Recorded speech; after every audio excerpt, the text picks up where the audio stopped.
Assalamualaikum warahmatullahi wabarakatuh. Sahabat-sahabatku dimanapun Anda berada, semoga kebahagiaan, keberkahan, kesuksesan bersama kita dan orang-orang yang kita cintai. Amin amin ya rabbal alamin. Salam NKRI harga mati, salam Pancasila Jaya, salam sejahtera untuk kita semua. Kembali ke persoalan gonjang ganjing di tubuh pengurus besar Nahdlatul Ulama atau PBNU yang saat ini sedang mencari titik temu atau islah yang direncanakan akan digelar di Pesantren Lirboyo, Kediri, Jawa Timur. Sambil menunggu informasi selanjutnya, apakah pertemuan tersebut akan terjadi dan menghasilkan islah dan mendapatkan win-win solution, atau justru ini menjadi bola panas yang semakin liar. Tentu kita berharap sebagai warga Nahdien ada titik temu antara kedua belah pihak, yaitu Suriah dan Tanfidiyah, yang kemudian menghasilkan kebaikan-kebaikan untuk Nahdlatul Ulama ke depan.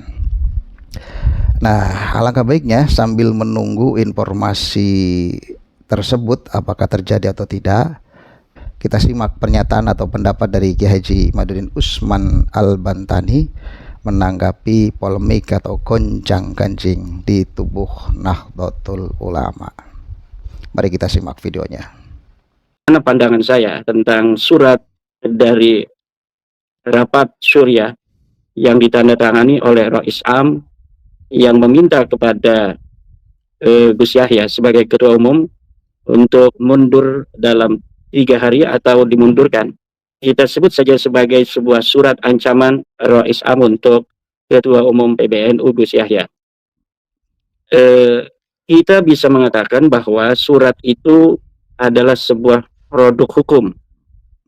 Surat Rais Am yang berupa ancaman pemecatan untuk Ketua Umum PBNU Gus Yahya adalah sebuah produk hukum yang produk hukum itu memiliki takaran-takaran untuk dinilai apakah dia sahih ataukah tidak sebagai sebuah produk hukum yang memiliki implikasi terhadap hukum lainnya.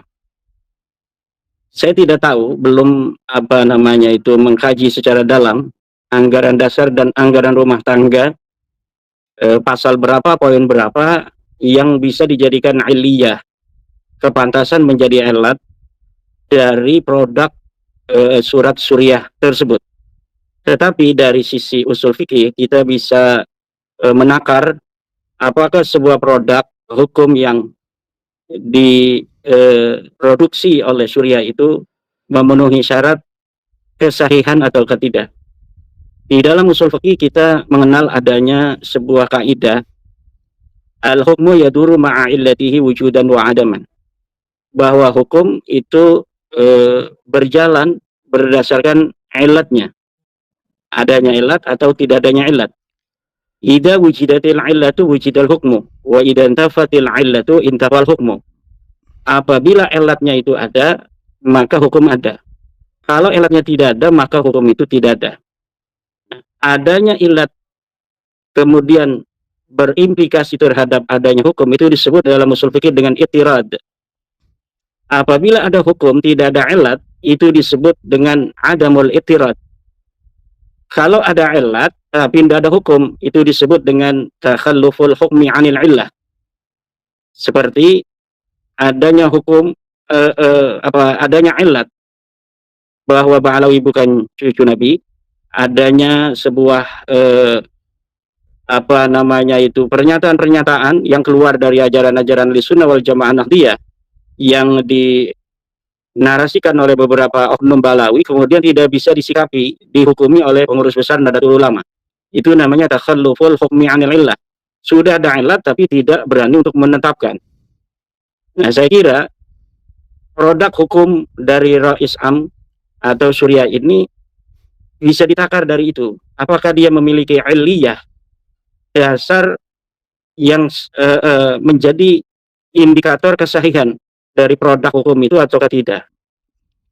Kalau kita lihat misalnya dalam poin pertama dari kesimpulan risalah rapat itu, bahwa produk surat Suriah itu dikeluarkan berdasarkan alasan satu, karena Gus Yahya mengundang seorang pro-Zionis yang bernama Peter Borjwijk gitu ya, dari Australia, yang diindikator yang diindikasikan maksud saya sebagai orang atau tokoh pro-Zionis.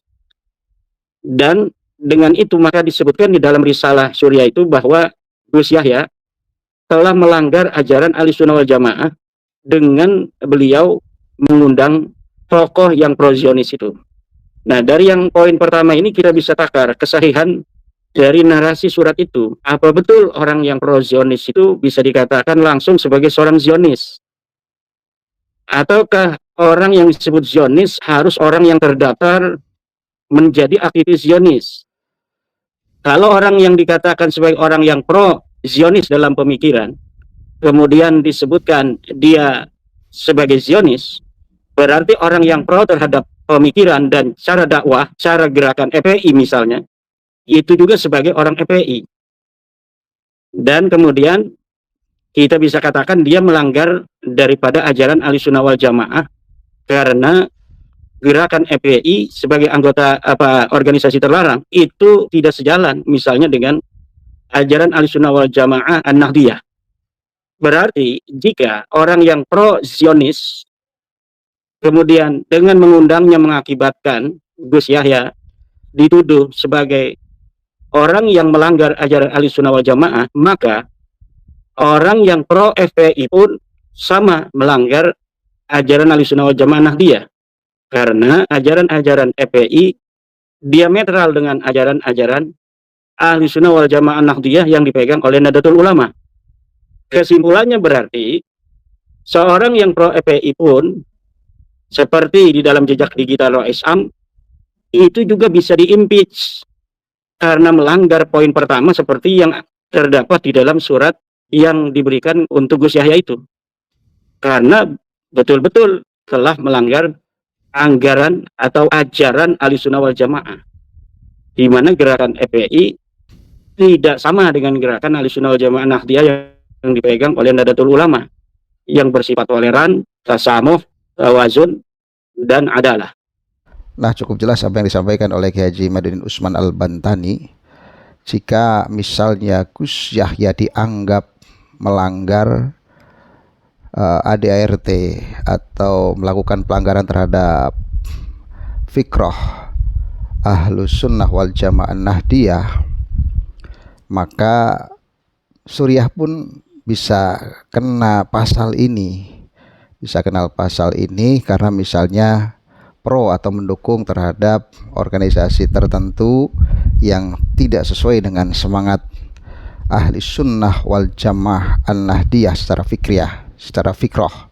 Nah, maka bisa disimpulkan baik ketua umum ataupun Rais Am Suriah bisa kena pasal ini karena misalnya di tubuh Suriah pun ada pelanggaran terkait dengan sesuatu yang berlawanan dengan fikroh An-Nahdiyah, yaitu misalnya mendukung ormas tertentu seperti FPI.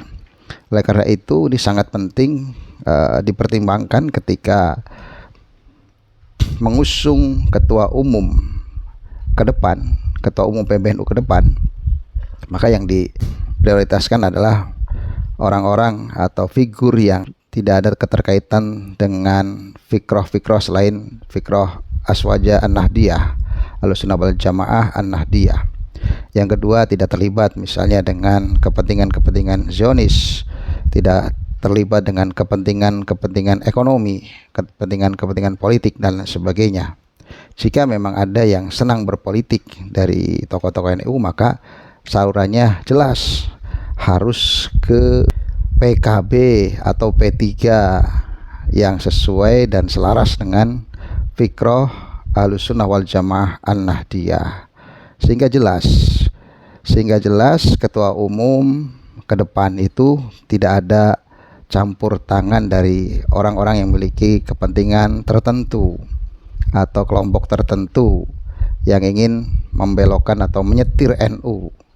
Oleh karena itu harus satu figur yang betul-betul alim, yang kedua bebas dari kepentingan politik, kepentingan ekonomi, kepentingan negara lain, kepentingan ormas lain harus independen dan kredibel, serta memiliki visi yang jelas ke depan untuk kemajuan Nahdlatul Ulama dan untuk kepentingan umat, kepentingan warga Nahdien khususnya, tentu juga untuk kepentingan bangsa dan negara.